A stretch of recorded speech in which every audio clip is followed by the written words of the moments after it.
Bismillahirrahmanirrahim. Assalamualaikum warahmatullahi wabarakatuh. Alhamdulillah, wassalatu wassalamu ala rasulillah wa ala alihi wa sahbihi wa man walah, wa ba'd.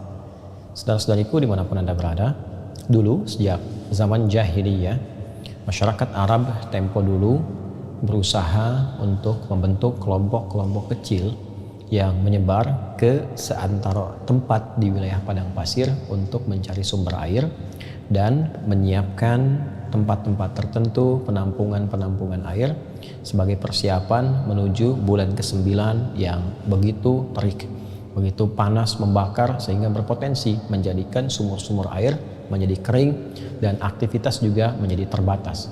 Bulan ke-9 itulah saat panas, terik, memancar, disebut dengan Ramadan. Masyarakat menyebut dengan Ramadan dari kata Ramadha yang berarti terik, panas, membakar.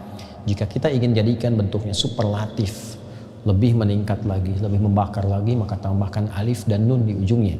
Maka masyarakat menyebutnya dengan Ramadan, bulan masa waktu yang sangat terik, membakar, yang sangat panas, membakar. Karena itulah kemudian sebulan sebelumnya mereka kemudian membagi tugas berkelompok-kelompok. Pengelompokan untuk menyebar disebut dengan tasya'ub namanya. Keadaannya disebut dengan Sya'ban. Maka di bulan Sya'ban, bulan yang ke-8, masyarakat seperti yang tadi diuraikan, mereka bertugas menyebar, mencari sumber-sumber air untuk ditampung, dikumpulkan sebagai persiapan di bulan yang ke-9 yaitu bulan Ramadan. Di masa Islam, nama-nama bulan ini dipertahankan dalam perjalanan di tahun Hijriah dari mulai Al-Muharram sampai dengan bulan Dzulhijjah, bulan pertama sampai dengan bulan yang ke-12.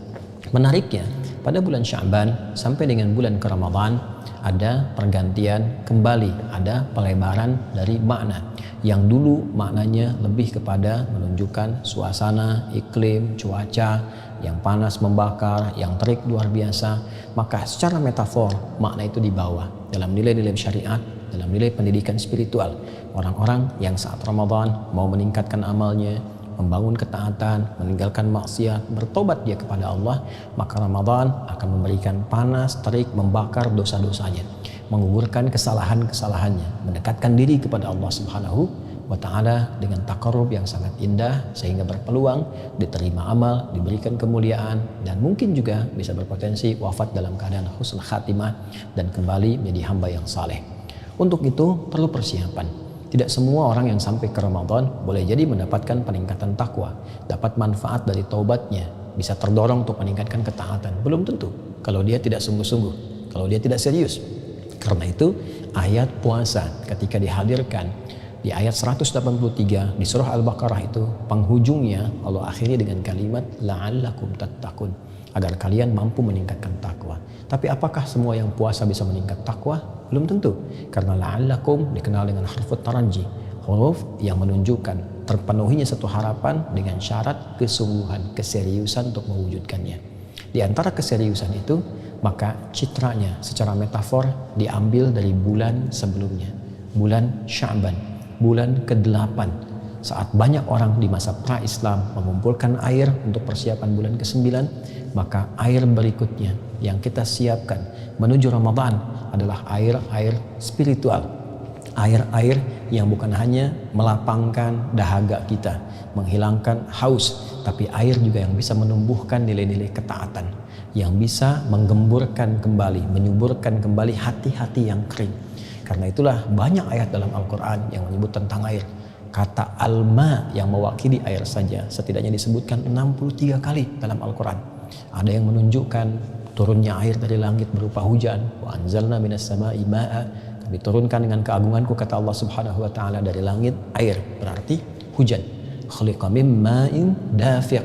Ada yang kedua menunjuk kepada asal mula manusia yang tercipta juga dari air yang terpancar. Pun demikian sumber kehidupan pun juga pusatnya bermula dari air.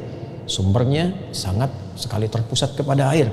Wa ja'alna minal ma'i kulla syai'in hayyin, kami jadikan dari segala yang hidup itu sangat bergantung kepada air. Demikian kata Al-Quran. Karena itulah kemudian ada juga metafor-metafor yang mengkiaskan, menganalogikan turunnya air dari langit yang bermanfaat, menggemburkan, menyemburkan tanah-tanah yang kering, hadir tanaman, hadir buah-buahan bisa dikonsumsi. Pun demikian wahyu seperti air yang turun dari langit, disampaikan pada Rasulullah, diberikan risalahnya kepada kita untuk menyuburkan kembali hati-hati yang kering, sehingga muncul kemudian bunga-bunga amal saleh, buah-buah kebaikan yang menggerakkan pohon-pohon ranting-ranting tubuh kita, dari tangan berbuat baik, lisan berkata yang baik, sampai ke ujung kaki. Dan persiapan semua itu mesti diperbaiki, dicari sebelum ke Ramadan, sejak bulan Sya'ban. Seperti orang dulu banyak mencari air, maka seharusnya yang terjadi orang sekarang banyak mencari air-air spiritual supaya menjadi kebiasaan saat sampai di bulan Ramadan yang berpotensi menggugurkan dosa, membakar semua kesalahan-kesalahan. Kalau tidak dimulai dari Sya'ban, tidak mudah untuk menjalani Ramadan. Karena itu, mari manfaatkan bulan Sya'ban ini, dan telah masuk kita di awalnya, untuk mengumpulkan banyak air spiritual, berlatih ibadah, meningkatkan ketaatan, sehingga nanti mampu terbiasa saat masuk bulan Ramadan. Cara yang terbaik seperti pernah diajarkan Nabi, tersambung riwayatnya kepada Sayyidah Aisyah radhiyallahu taala anha, kepada Ummu Salamah radhiyallahu taala anha, dan sahabat-sahabat Nabi yang lain. Mereka mengatakan seperti dikutip oleh Imam Ahmad, Imam Abu Daud, Imam An-Nasai dalam kitab-kitab mereka, bahwa sejak Sya'ban Nabi seringkali terlihat, disaksikan banyak menunaikan ibadah siam. Jadi Rasulullah pun mengajarkan kepada kita untuk beradaptasi puasa lebih dulu, tingkatkan amal soleh, cari air spiritual sejak bulan Sya'ban, sehingga ketika terkumpul semua bekal-bekal spiritual itu siap kita manfaatkan di bulan Ramadan, siap digunakan untuk bulan Ramadan. Nabi SAW bahkan pernah disebutkan menunaikan puasa di Sya'ban seutuhnya, sepenuhnya, full. Ada juga yang menafsirkan kadang Nabi buka, kadang puasa. Ini menunjukkan kesan memperbanyak latihan, memperbanyak mendekat, dan semoga dengan itu mengantarkan kesiapan pada bulan Ramadan untuk membangun kenaatan, mendekat kepada Allah, dan membakar semua dosa-dosa dan kesalahan yang pernah diperbuat. Alhamdulillah, setelah sampai di bulan Sya'ban, semoga Allah berkahi, semoga Allah bimbing untuk meningkatkan ketaatan, dan semoga siap menghadapi Ramadan. Adi Hidayat, Assalamualaikum warahmatullahi wabarakatuh.